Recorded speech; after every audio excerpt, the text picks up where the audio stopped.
do Senhor, irmão. Toda vez que eu preciso falar aqui é como se fosse a primeira vez. E hoje eu tenho um agravante. Eu acho que eu já falei para os irmãos aqui, quando eu faço alguma coisa errada, quem briga comigo é o pastor Samuel. E ele está aqui hoje, né?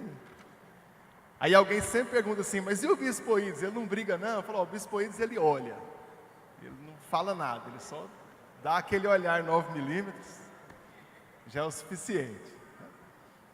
Mas eu estou aqui também com quem sempre me protegeu, viu? Vocês irmãos devem saber, né? A pastora Cleoni, desde criança, ela me defende, que ela está aqui hoje, então estou bem. Muito obrigado, irmãos, por esse espaço, mais uma vez pela confiança de poder conversar com os irmãos sobre um pouco de história. Da igreja primitiva até a reforma, que é o nosso período histórico de hoje, nós temos aí mais ou menos 15 séculos de história. Então vai ser muito difícil condensar isso dentro do tempo que eu tenho com os irmãos hoje. Mas eu posso oferecer um panorama, de modo que os irmãos tenham uma visão geral dos acontecimentos e até talvez uma opinião crítica sobre alguns acontecimentos. Os irmãos vão observar também que apesar dos erros e acertos dos líderes da igreja ao longo da história, Deus sempre preservou o seu nome e a sua palavra, e a igreja, corpo de Cristo, sempre foi vitoriosa. E essa igreja, que é a verdadeira igreja, ela nunca foi contaminada. Eu me lembro que em Mateus 16:18, o próprio Jesus disse: eu vou estabelecer a minha igreja, e as portas do inferno não prevalecerão contra ela. E eu pretendo demonstrar para os irmãos que isso acontece. De que isso nunca deixou dúvidas, de que Deus sempre guardou e preservou a igreja dele, a igreja corpo de Cristo. Queridos irmãos, a igreja hoje, século 21, sofre ataques internos e externos. Ainda hoje nós temos notícia de igrejas sendo queimadas, de ataques terroristas contra cristãos, de países que perseguem e matam irmãos nossos, pela acusação de serem cristãos. Em países em que não ocorre a perseguição política, literal, ou a perseguição ideológica, como o Brasil hoje, nós temos o mundo lutando contra a igreja. E aí nós temos uma ideologia hoje que defende o aborto, o divórcio, a imoralidade sexual, que prega uma moral relativa, que prega a ideologia de gênero. E eu não sei se os irmãos já perceberam, mas toda religião é bonita, menos o cristianismo. Toda religião deve ser respeitada, menos os cristãos. Tudo quanto é costume de outra religião é bom, mas quando se é um cristão, o evangelho não, agora é feio, agora não pode mais. Então, mesmo onde não há perseguição política, onde não há ameaça de morte, existe essa ameaça ideológica, e que ela ataca a igreja. E quando eu falo de ataques internos, eu também tenho esse problema. Eu vou encontrar pessoas que se declaram cristãos e envergonham os cristãos. Me lembro de uma frase do Hernandes Dias Lopes, que ele diz que tem pessoas que se envergonham do evangelho e aqueles que são a vergonha do evangelho. Eu vou encontrar, por exemplo, uma atriz, cantora, sei lá o que ela é, que se declara evangélica e grava um filme pornográfico depois, está tudo bem. É aquele cantor que se converte, batiza e tudo, põe no Instagram o vídeo do batismo dele e continua sendo o cantor safadão, como se nada comprometesse a carreira dele, o ato de ter se convertido. Você tem uma cantora gospel que tem camarote VIP no Rock in Rio e está tudo bem, Jesus está em todos os lugares.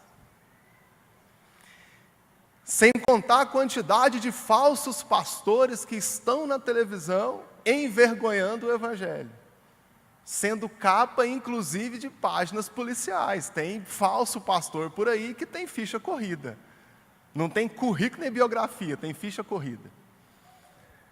E aí quando nós olhamos para esse cenário, isso pode gerar um descontentamento em nós, isso pode gerar um desânimo em nós. Eu vou pensar, mas Por que eu vou à igreja? O que é que eu estou fazendo aqui? E em dias difíceis, eu acredito que a história deve ser contada. E é o que eu pretendo fazer com os irmãos hoje. É dar um pouco de igreja para a igreja. E nós encontrarmos a nossa identidade acima de tudo isso. E aí eu vou ensinar para os irmãos de que a nossa história enquanto corpo de Cristo não tem nada a ver com aqueles que envergonham o Evangelho. E de que nós fazemos aqui é defender aquele Evangelho puro e simples que Cristo nos deixou. De que a fé que nós temos no coração ela é suficiente para a salvação. E nós estamos acima de qualquer escândalo que falsos mestres e falsos pastores pregam por aí. Quando é que surge a igreja? Ela surge lá em Mateus 16, 18, quando Jesus diz que eu vou estabelecer a minha igreja e as portas do inferno não prevalecerão contra ela. Nesse versículo ele fala para Pedro, né? Tu és Petros, eu vou estabelecer a minha igreja. Muita gente fala que é sobre Pedro, mas eu fico com uma visão do Agostinho, que ele entende que Jesus faz a igreja, funda a igreja sobre a declaração de fé de Pedro. Olha, eu creio que tu és o Cristo. E sobre essa declaração de fé ele diz, eu vou estabelecer a minha igreja sobre esse fundamento. Qual? O fundamento do credo, da fé de que tu és o Cristo. E nós estamos aqui em nome de Cristo. E qual é o conceito mais simples de igreja que nós temos? Um grupo de pessoas que adoram a Cristo. A igreja não é a instituição formal, denominação com CNPJ, nem a construção, cadeiras, equipamentos, som. Isso aqui não é a igreja. A igreja é o povo de Deus reunido, adorando a Ele. Adorando sobre o credo. Qual o credo? Eu creio que tu és o Cristo. Nós cremos que Ele é o Senhor. E a igreja tem o seu ápice no derramamento do Espírito Santo. Atos capítulo 2, quando os discípulos recebem o Espírito Santo. Eu tenho aí o início da igreja. Existe até uma teoria de que a igreja de Roma tenha sido fundada por irmãos convertidos no Pentecoste. Os judeus vão para Jerusalém, por causa da festa do Pentecoste, recebem o Espírito Santo, volta para casa. Aí ele volta para casa e pensa, mas e o que eu sou? Eu creio em Jesus. Eu estava lá no derramamento do Espírito Santo, no Pentecoste. Eu não sou mais um judeu qualquer. O que eu sou? E aí surge a igreja. Então, em Roma, isso é uma boa teoria. E explica o porquê Paulo é tão preocupado em explicar conceitos básicos da salvação na carta aos Romanos, né? Ensinando a igreja de Roma a ser cristã. E o mais curioso aqui é que a igreja surge sem recursos, sem dinheiro, sem apoio político, aliás, sob perseguição, mas essa igreja cresce. O próprio Lucas em Atos registra de que a cada dia o Espírito Santo acrescentava os que iam sendo salvos. E essa igreja crescia. Os cristãos surgem como uma seita do judaísmo. Esse é até o principal motivo de que o império não se preocupa com os cristãos nos primeiros anos. Vocês são judeus, tem um judeu aí achando, tem um grupo de judeus achando que eles vão adorar o rei deles, que morreu, ressuscitou e que vai voltar um dia. Isso não é problema do império. Isso é problema dos fariseus, saduceus, escribas. Vocês vão cuidar dessa turma aí.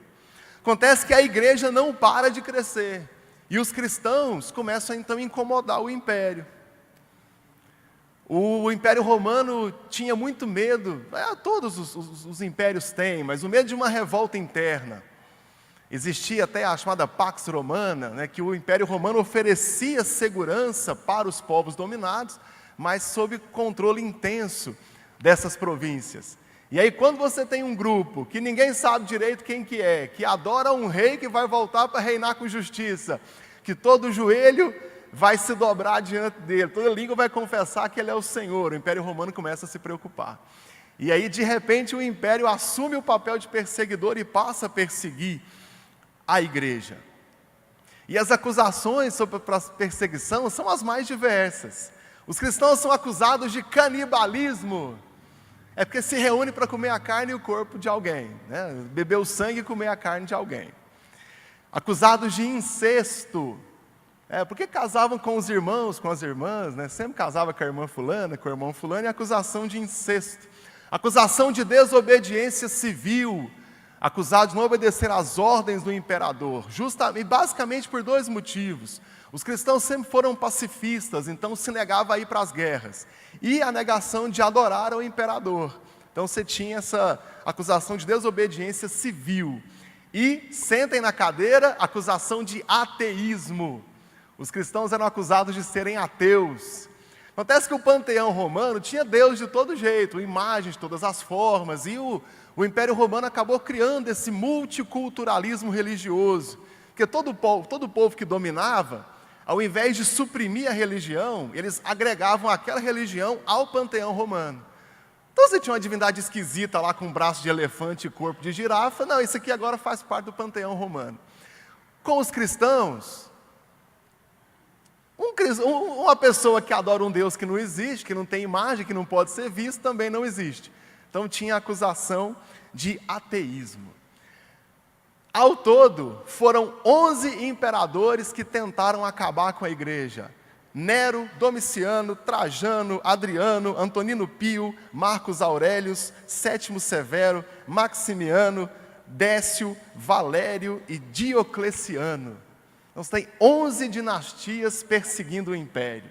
Claro que em algumas regiões a perseguição mais dura, em outras regiões nem tanto. Você tem o Sétimo Severo e o Diocleciano, que foram perseguições bem duras declaradas. O imperador Trajano foi mais leve um pouco. Até hoje existe a expressão ao modo de Trajano, que o Trajano não reteve a perseguição, mas ele dizia, olha, espera alguém denunciar. Se houver denúncia, você vai lá e faz alguma coisa, senão deixa passar. Então esse é o chamado ao modo de Trajano, até hoje. Esse período das perseguições, ele trouxe uma era brilhante para a igreja e que inspira-nos até hoje. Aliás, para mim, quem está aqui, que é aluno do grupo de extensão da Faculdade Assembleiana, me vê muito falar sobre os mártires da igreja, que são pessoas que eu admiro e que eu estudo muito a história deles.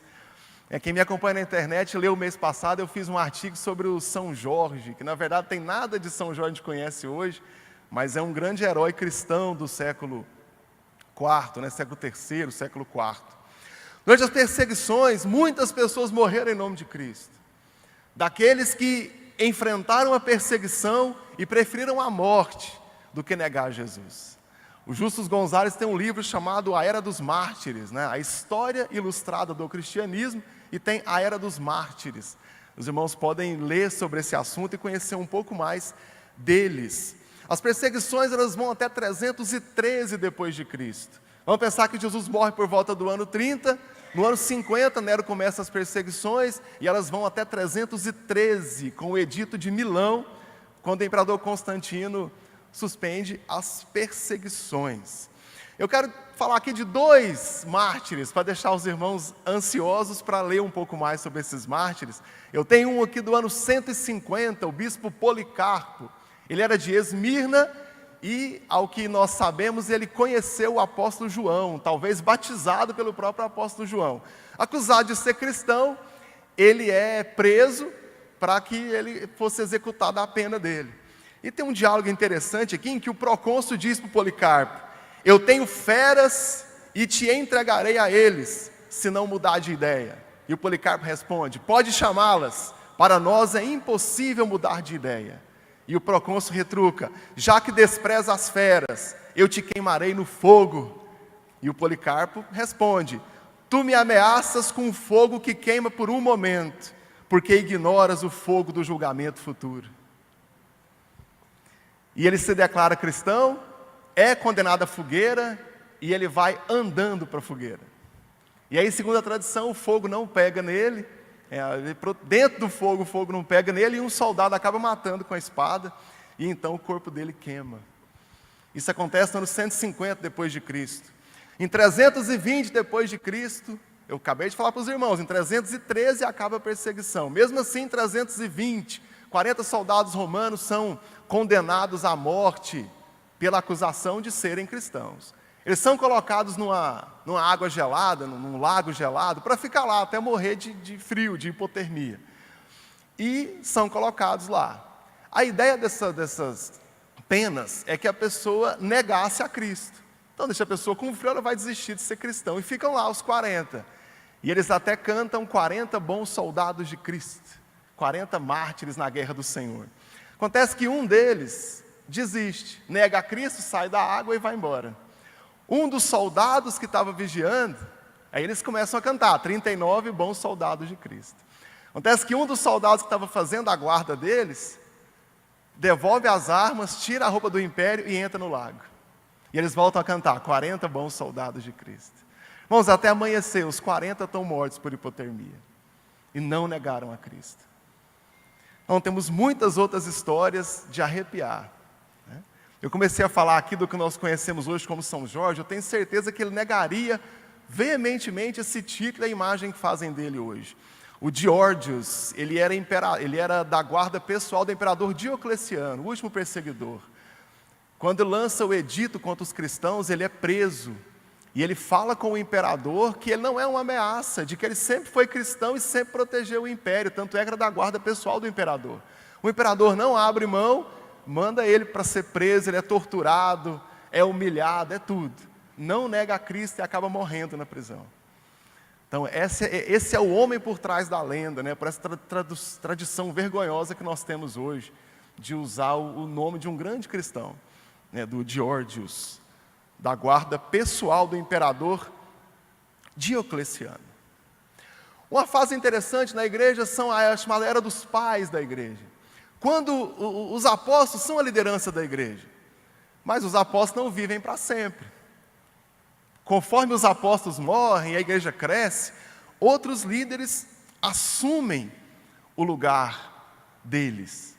E eu lembrei aos irmãos que o cristianismo não para de crescer, mesmo sob perseguição, mesmo sem apoio, mesmo sem dinheiro, sem estrutura física, sem nada, a igreja cresce. No século II, já falei várias vezes essa frase, aqui mesmo nessa igreja, uma frase do Tertuliano de Cartago, que ele diz, sanguis martyrium est semen ecclesia, o latim para o sangue dos mártires é a semente da igreja. Ele está dizendo para o império, quanto mais cristãos vocês matarem, mais nós vamos crescer. Ninguém pode impedir o avanço da igreja. E essa frase sempre me arrepia, o sangue dos mártires é a semente da igreja.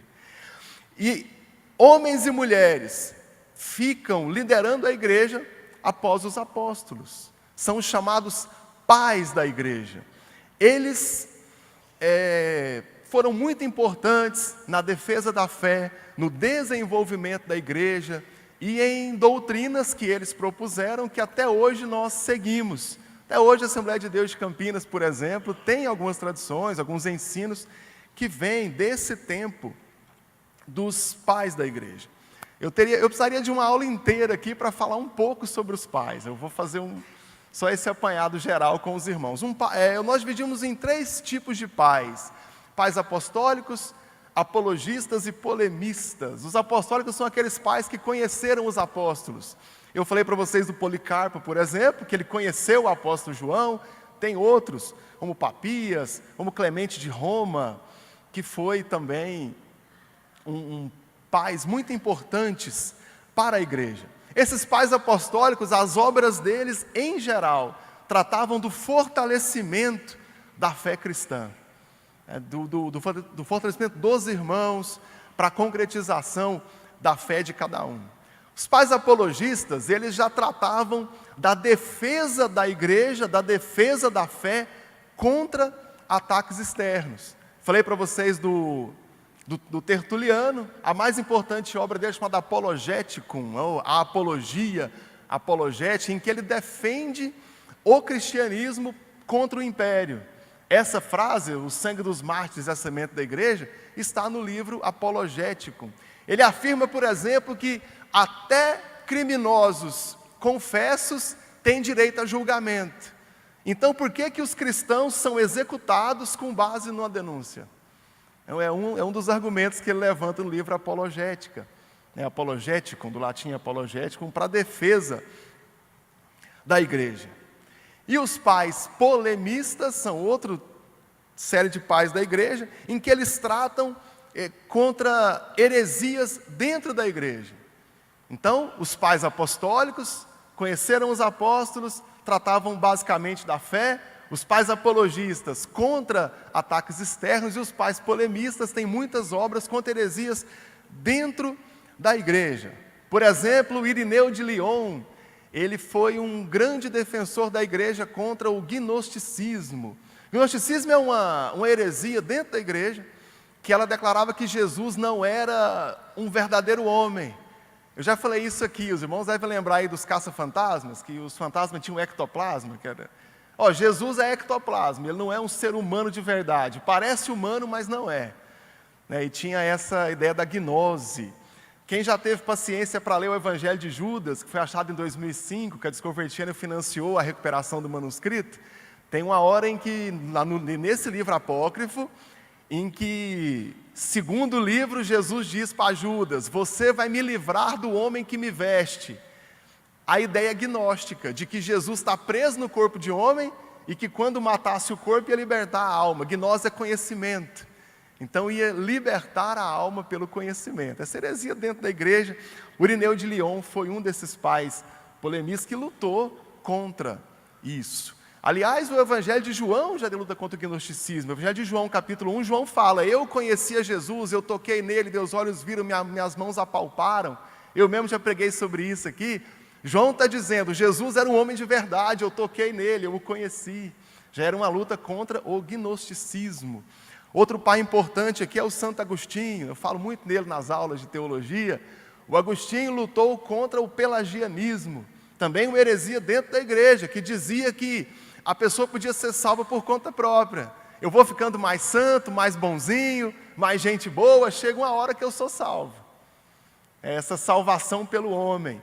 Uma frase muito boa do Agostinho, quando ele diz para o próprio Pelágio: você está tentando ser salvo pelos próprios méritos, e eu estou sendo salvo pelos méritos de Cristo.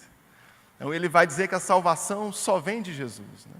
O Agostinho chega a dizer nas confissões de que se ele fez alguma coisa boa, é a prova de que Deus existe, porque dele só vem o mal. Então foi uma pessoa que entendeu a graça de Deus, e ele lutou muito contra o pelagianismo do período dele. Então são muitos pais da igreja, e não dá para falar sobre todos aqui, mas os irmãos já compreenderam a importância deles. Tem bons ensinos com os pais, tem ensinos nem tão bons assim, mas o extrato foi maravilhoso, porque sob perseguição a igreja cresceu. Sem recursos, eles fizeram boas obras literárias e boas doutrinas que nós seguimos até hoje. Com o crescimento da igreja e o final da era apostólica, o apóstolo João morre no ano 100 depois de Cristo. Ele é o último apóstolo a morrer, e a gente até brinca na academia que o grande milagre da vida de João foi ele ter morrido de morte natural. Como é que um apóstolo, no meio da perseguição, consegue morrer de morte natural? São dois na história que me encabulam. O Martinho Lutero, que também morreu por causas naturais, e o apóstolo João. Eles não conseguiram matar os dois. Então, a era apostólica acaba no ano 100, o último apóstolo é João, no ano 100, acabou, não tem mais apóstolo, e a gente continua com os chamados pais da igreja. Depois de um tempo, nós temos os chamados 5 patriarcados. São 5 bispos ou 5 líderes das principais cidades, que eles representam a igreja. É Roma, Jerusalém, Antioquia, Alexandria e Constantinopla. Então eu tenho um pai da igreja em cada uma dessas cidades, eles juntos são os líderes da igreja. Esses líderes vão se reunir periodicamente para tratar sobre questões da igreja. Vamos entender uma coisa: a expressão católica ela surge nesse período, mas em um cenário muito diferente de hoje. A palavra católica quer dizer único, universal, geral, unido, tem esse significado. Então eu tenho uma igreja espalhada pelo império, com 5 grandes líderes, que são os patriarcas, e eles têm que falar a mesma língua, têm que ensinar a mesma coisa. Então eles se reuniam periodicamente para tratar questões da fé, para julgar acusações de heresias, para definir o que se ensina e o que não ensina em relação à igreja. Essas reuniões são chamadas de concílios. Então, isso é até em história, na escola a gente estuda um pouco sobre os concílios. São muitos concílios, mas nós temos 7 concílios, é chamada Igreja Unida, ou 7 concílios ecumênicos, que são a igreja onde estão esses 5 patriarcados juntos. O primeiro é Nicéia, que eu vou falar só sobre ele daqui a pouco, que ele é muito importante. Acontece que depois vai haver uma divisão na igreja. Vamos entender uma coisa: a sede do império era Roma, e eu tenho um patriarca em Roma. Eu falei até o nome de um aqui, que é o Clemente de Roma, que possivelmente é o primeiro bispo da igreja na cidade de Roma. O imperador Constantino, ele funda a cidade de Constantinopla, que hoje é Istambul. Vamos achar nos mapas, é a cidade de Istambul, na Turquia, que era a antiga Constantinopla. E ele leva a sede do império para Constantinopla. Irmãos, imagina hoje uma cidade que deixa de ser a capital de um estado, e a capital vai para outro lugar. Essa cidade ainda é poderosa, ainda é influente, ainda tem boas rotas de comércio. O que acontece com essa cidade? Um vago de poder. O imperador saiu da cidade, então tem um vago de poder. Quem é a autoridade que ficou? O bispo de Roma.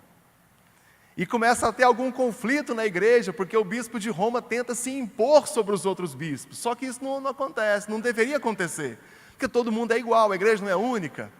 E isso começa a ter uma briga. Em 1054, acontece o chamado Grande Cisma do Oriente, quando acontece uma divisão da igreja, em que entre 4 patriarcados não reconhece mais Roma como sendo a sede da igreja, vamos falar assim. Então você tem Jerusalém, Antioquia, Alexandria e Constantinopla, que fica do lado do Oriente, passa a se chamar Igreja Católica Ortodoxa Grega, com sede em Antioquia, sob liderança do patriarca de Antioquia, e sozinha vai passar a se chamar Igreja Católica Apostólica Romana, com sede em Roma, sob liderança do bispo de Roma, que depois vai se intitular Papa. A palavra padre significa, vem do pater, do latim padre, papai. Lembra dos pais da igreja? Pater, padre. Papa é o latim para pater patrium, pai dos pais. É uma reivindicação para o bispo de Roma. Então, eu vou encontrar Roma como sede da igreja apenas após esse grande cisma do Oriente, após 1054, com o surgimento dessas duas igrejas, católica ortodoxa grega no Oriente, com sede em Antioquia, católica apostólica romana, com sede em Roma, da parte ocidental. Os irmãos estão curiosos aí, como é que 4 patriarcados ficam juntos, como é que um fica maior do que o outro, ficou sozinho. Acontece que a igreja católica romana era menor, mas quando teve a expansão do comércio marítimo, que abriu os mares para o Ocidente, quem estava com o império era a igreja católica romana. O Pedro Álvares Cabral, por exemplo, era grão-mestre da Ordem de Cristo. Quando a igreja acabou com a Ordem dos Templários, o imperador de Portugal conseguiu que o Papa mantivesse a ordem em Portugal, mas mudou o nome de Templários para a Ordem de Cristo. Aquela cruz de Malta, ela lembra um pouco da cruz da Ordem de Cristo, que chega aqui. Os irmãos for ler a carta do Pedro Vaz de Caminha para o Dom João VI, ele vai dizer um monte de coisa e as causas são religiosas. Então você tem essa força toda no império do lado ocidental. Por isso que hoje ela parece ser maior. Mas a igreja ortodoxa é sim muito grande, eu até conheço a igreja ortodoxa, já tive algumas conversas aí para entender um pouco mais essa ortodoxia grega católica. Irmãos, são então muitos concílios e acontecem concílios após a divisão. Mas eu prefiro ficar sempre com os ecumênicos de quando a igreja era então unida. Quem convoca o primeiro concílio? O imperador Constantino. Muita gente vai dizer que o Constantino fundou a igreja. Não, já havia a igreja.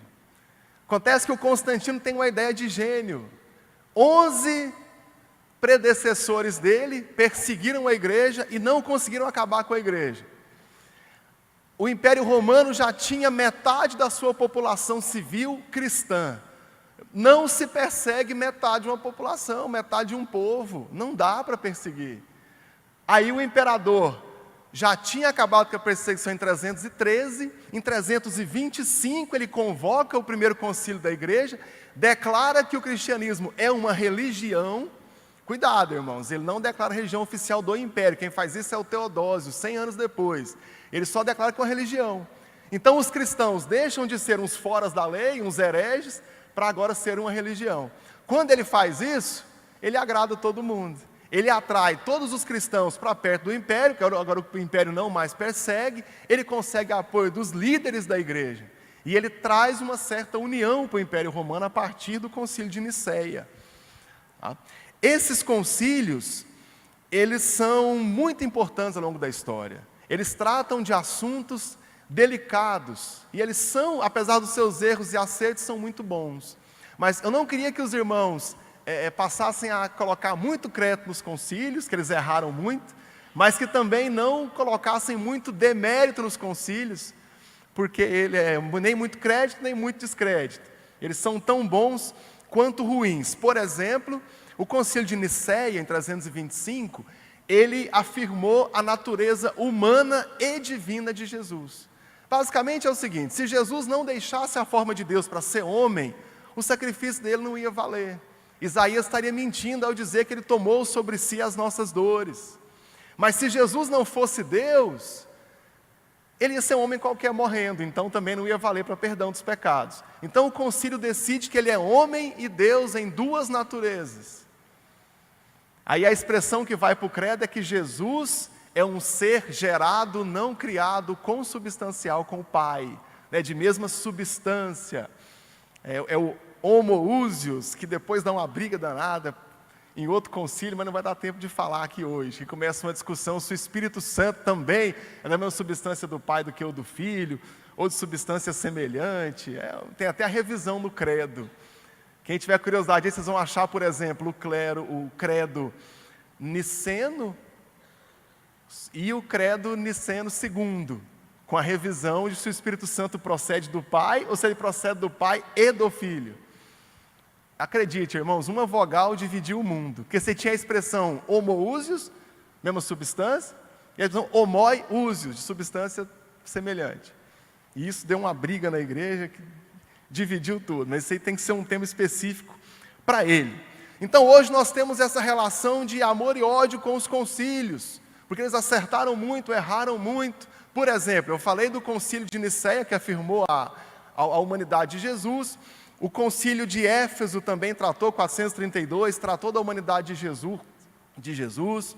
O concílio de Nicéia II, 767, guarda essa data, 767, é o concílio que aprova a veneração de imagens. Olha o que o concílio fez, né? O primeiro concílio de Lyon, 1245, Lyon I, é um concílio que declara, que dá indulgência para ricos que doassem para as cruzadas. Se você é rico, tivesse dinheiro para financiar as cruzadas, o Papa dava um documento que te salvava, não ia para o purgatório nem para o inferno, ia direto para o céu. Isso aconteceu em 1245, concílio de Lyon. Olha que coisa que é o concílio, né? Então eles tanto acertam quanto erram. Vamos imaginar outra coisa. Apesar disso, eu não vejo o imperador atrapalhando tanto assim a igreja.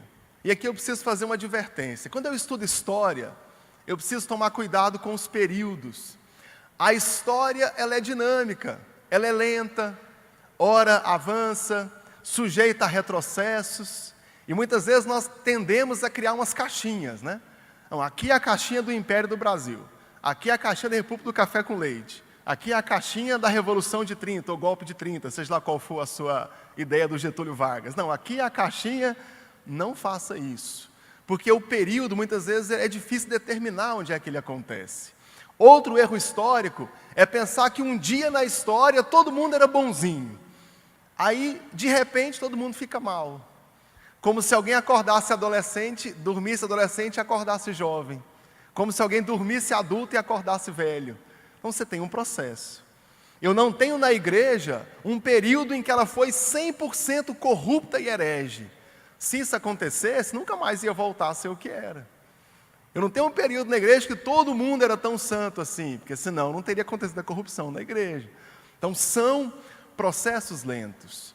O Constantino, ele fez boas coisas para a igreja quando ele instituiu a igreja, quando ele trouxe a igreja para perto do império, que ele deu permissão para culto. Isso foi muito bom. O problema é que a corrupção na igreja começa ali.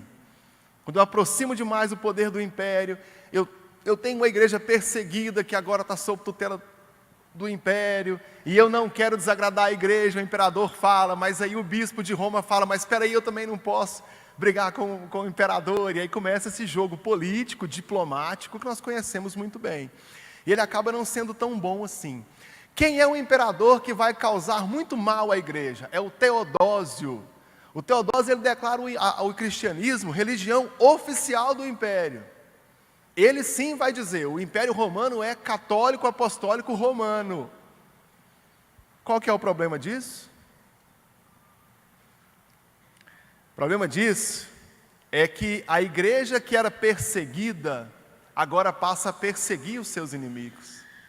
A igreja que era muito pobre, agora passa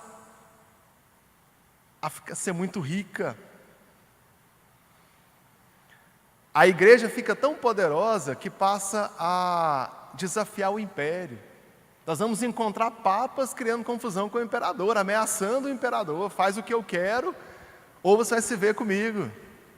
A igreja começa a ter ordens armadas, de soldados prontos para a guerra, que não entendiam nada de Bíblia, nem sequer criam em Jesus. Então isso passa a acontecer com a igreja. O ápice disso é que no século VI, Maomé começa a pregar e o islamismo cresce muito rápido. Para conter o avanço do islamismo e até que o Islã toma conta de Jerusalém e que impede a peregrinação de cristãos para Jerusalém. O Papa Urbano II, em 1095, convoca a primeira cruzada. Ele convoca os cristãos a uma luta armada para impedir o avanço do islamismo e para retomar Jerusalém. E isso acontece. Inclusive, ele promete salvação para quem morresse na guerra. Quem se alistasse já tinha aí alguns pecados perdoados. Se alguém morresse na guerra, ia direto para o céu.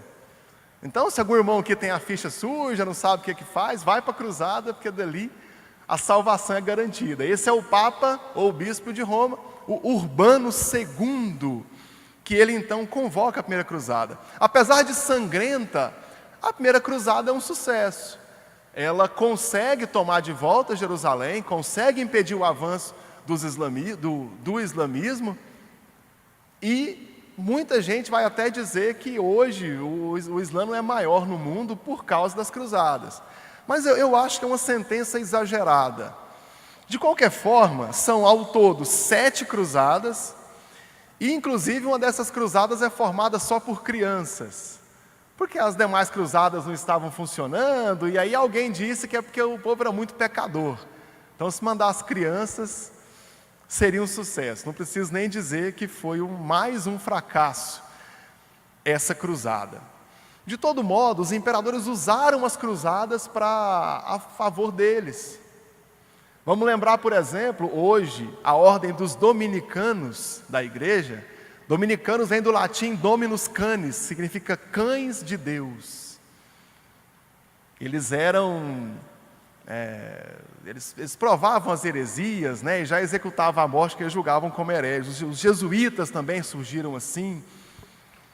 Tinha os templários. Os templários foram uma ameaça para o imperador, tanto é que o imperador acabou com a ordem dos templários. A ordem dos templários foi executada numa sexta-feira 13, talvez por isso a tradição de a sexta-feira 13 ser a noite sombria, que foi justamente o dia em que o imperador acaba com os templários. Já falei para os irmãos que em Portugal eles passam a se chamar Ordem de Cristo. O que acontece na Idade Média? Eu tenho uma igreja poderosa, rica, poderosa financeiramente, poderosa politicamente, poderosa belicamente, vamos falar assim, com soldados prontos para a guerra. Esse é o caso da Idade Média. Estou falando de corrupção da igreja para fora, né? Daqui a pouco eu vou comentar para dentro. O Tomás de Aquino, aquele filósofo, São Tomás de Aquino, conhecido também assim, uma vez conheceu o Vaticano e o Papa disse para ele: veja, não podemos dizer como Paulo e Pedro, não temos prata nem ouro. E o Tomás de Aquino responde: mas será que não podemos dizer também levanta e anda? Porque os milagres da igreja realmente já tinham acabado há muito tempo. Além das ordens armadas prontas para a guerra, surgiu uma ferramenta muito boa que era o induto, que era a indulgência. Era a venda de perdão de pecados, venda de cargos eclesiásticos, venda de amuletos sagrados. Eu não tenho intenção de criticar a missa católica aqui, eu tenho bons amigos católicos, mas os irmãos devem se lembrar, por exemplo, que na missa católica o padre sempre anda com a imagem até o fim do corredor e volta. É claro, a tradição de antes da Reforma Protestante, porque quem olhava para a relíquia sagrada tinha alguns pecados perdoados. Então o padre anda com a imagem para que todos possam ver a imagem e ter alguns pecados perdoados. E essa tradição acontece até hoje. O Concílio Vaticano II não retirou essa tradição. Então, para os irmãos verem que a história acontece ainda hoje, apesar das mudanças que ela teve. O Martinho Lutero chegou a dizer que se reunissem todos os pregos da cruz que a igreja vendeu, daria para ferrar todos os cavalos da Alemanha. O Martinho Lutero também criticou numa aula dizendo que 21 das 12 cabeças dos 11 apóstolos estavam lá, enterradas no Vaticano. Ele falou 11 porque ele descontou Judas, né? Então ele esqueceu de Matias e falou, dos 11 que foram apóstolos, tem 21 cabeças aqui no Vaticano. O Leão X, que foi o Papa que excomungou Martinho Lutero, quando ele assumiu o papado, ele disse para a família dele, Deus me deu o papado, vamos aproveitar. Esse é o ponto. Nós temos papas vergonhosos. Por exemplo, o Papa Inocêncio II teve 2 filhos. Os 2 tinham cargos na igreja. O Papa Paulo III teve 4 filhos. O Papa Júlio III tinha relações amorosas com o cardeal Inocêncio del Monte. Então esse é o cenário de alguns papas ali do período da Renascença, que eram vergonhosos. Acontece que a igreja não estava perdida. E agora nós vamos para outra fase muito importante, que é quando começam a surgir homens e mulheres que nunca se conformaram com esses erros da igreja, que sempre estiveram alertas em Cristo durante esse período. E eu quero lembrar aos irmãos que apesar de tudo isso, Deus não esqueceu da igreja dele. E a igreja corpo de Cristo sempre permaneceu triunfante. É muito difícil determinar quando é que surge essa luta contra a autonomia da igreja, sobre a teologia, sobre as pessoas. Mas eu gosto de traçar o ponto de partida em um monge francês chamado Bernardo de Claraval. Tem uma frase dele que eu sempre dá aquele arrepio na espinha. Ele vai ensinar o seguinte: não devemos ficar quietos diante da corrupção da igreja. Melhor é criar um escândalo do que abandonar a verdade. Apesar de parecer uma frase de um monge indignado num mosteiro, e eu li um historiador do Bernardo de Claraval dizendo que se tudo que ele ensinava no mosteiro dele fosse colocado em prática, não precisaria de reforma protestante. Esse é um grande homem. E depois essa frase começa a surgir para todo lado, pessoas se levantando contra essa teologia ruim da igreja. E um grande homem é o chamado Pedro Valdo. O Pedro Valdo queria fazer 2 coisas. Queria pregar o evangelho para as pessoas, que até então era proibido, ninguém podia pregar. A pessoa nasce cristão, é cristão. Lembra do Teodósio, o imperador que declarou a igreja oficial do Império Romano? Ele dizia que o próprio soldado tinha que convidar para se tornar cristão. Se dissesse que não, já podia matar ali mesmo. Então olha só como é que prega, né? Pregar assim é muito eficaz, né? Converte ou te mato. E aí eu não preciso dizer que muita gente declarou a fé cristã, mas acabou trazendo a sua religião para o cristianismo. Ele declarou só da boca para fora, mas não havia conversão. O que o Pedro Valdo queria? Ele queria pregar. Eu quero pregar a salvação para as pessoas, eu quero consolar os corações. E aí ele vai pedir permissão para o Papa para isso, e o Papa negou. Eu falei Pedro Valdo aqui, mas o nome dele sempre foi Valdo. E o Papa negou. Quando o Papa tem audiência com ele, nega, ele volta e diz: vamos pregar, Valdo? Ele diz: vamos. O Papa deixou? Não. Só que em Atos 5:29 está escrito: porque mais vale obedecer a Deus do que aos homens. Aí o Valdo cita Pedro e fala, mais vale obedecer a Deus do que aos homens, vamos pregar assim mesmo.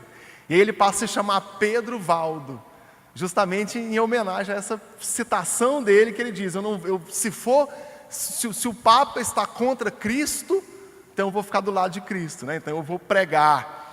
E a igreja, surge então os valdenses, que é um movimento muito importante antes da Reforma Protestante, que acaba sendo perseguido e o Papa consegue acabar com os valdenses, consegue aniquilar, matar todos. Surge então no século XIV, Pedro Valdo no século XII e o Bernardo Claraval também. No século XIV surge um grande homem, Jan Hus. O Jan Hus começa a pregar que a Bíblia deveria ser a única autoridade sobre a igreja. O Jan Hus também disse que o Papa só tem autoridade naquilo que a Bíblia dá autoridade para ele. E aqui o Pedro Valdo começa a contestar os concílios, e é o que acontece até hoje, que são as declarações ex-cátedra do Papa. São declarações que o Papa faz de cadeira, na teologia católica, são consideradas infalíveis. Então são as tratativas ex-cátedra. E o sacerdócio universal dos cristãos. Eu não preciso de intermediário, de um santo para que ele interceda por mim. Eu posso falar direto com Deus. O Jan Hus foi condenado em 1415 no concílio de Constança como herege, condenado à fogueira. Para ir para a fogueira ele disse, vocês podem matar o corvo, mas virá um cisne após mim, a qual vocês não poderão matar. 102 anos depois, o Martinho Lutero estava pregando as 95 teses dele na porta da capela de Wittenberg. Martinho Lutero é o grande homem da reforma. Ele era um padre da ordem do Santo Agostinho, dos agostinianos. E ele nunca se conformava com um Deus mau, que morreu na cruz, mas que pune os cristãos. Ele nunca conformou com uma igreja que prega o amor de Deus, mas que só perdoa quem paga. Só perdoa quem paga a indulgência. E isso incomodava muito ele. E aí ele foi enviado pelo abade, pelo líder do mosteiro que ele estava, para ir para Roma. Ele pensava assim, vai lá, conhece Roma, conhece o Papa, e aí você vai voltar para cá com o coração mais calmo. Não, chega em Roma, o Lutero fica assustado com o que acontece lá. Em Roma tinha prostíbulo que só atendia padre. Mas o que realmente incomodou Lutero era uma escada no Vaticano, em que a pessoa pagava pela salvação de uma pessoa ou dela mesma, subia a escada de joelho rezando, lá em cima pegava o documento que declarava a salvação da pessoa. E ele fez. Chegou lá em cima, ele viu a ganância com que os padres pegavam o dinheiro e o desprezo para entregar o documento. E aí ele, indignado, olha para que joga o papel fora, isso aqui não pode valer alguma coisa. Volta para casa indignado e lê Romanos 1,17. O justo vive pela fé. Bom, depois disso, Lutero entendeu que nós não vivemos de indulgência, de perdão da igreja, de necessidade de santo, de erro de concílio, joga tudo isso fora. O justo vive pela fé. E o grande trabalho do Lutero são as 95 teses, em que ele apresenta teses contra a teologia da igreja. São as 95, daria outra aula aqui. Mas, de qualquer forma, suas teses são muito bem aceitas, a ponto de que, durante a Reforma, 1/3 dos livros lidos na Europa e na Alemanha eram de autoria do Martinho Lutero. Talvez a tese que eu mais gosto é a 62, onde ele diz que o verdadeiro tesouro da igreja é o Santíssimo Evangelho da graça de Deus. Como eu gosto dessa tese. O verdadeiro tesouro da igreja é o Santíssimo Evangelho da graça de Deus. Ele foi convidado pelo Papa Leão X para se retratar dos seus ensinos, que segundo o Papa eram hereges, né? Ele falou, olha, revoga tudo o que você disse. E o Lutero responde para o Papa, abre aspas para o Lutero, a menos que eu seja convencido pelas Escrituras e pela razão pura, já que não aceito a autoridade do Papa e dos concílios, pois eles se contradizem mutuamente.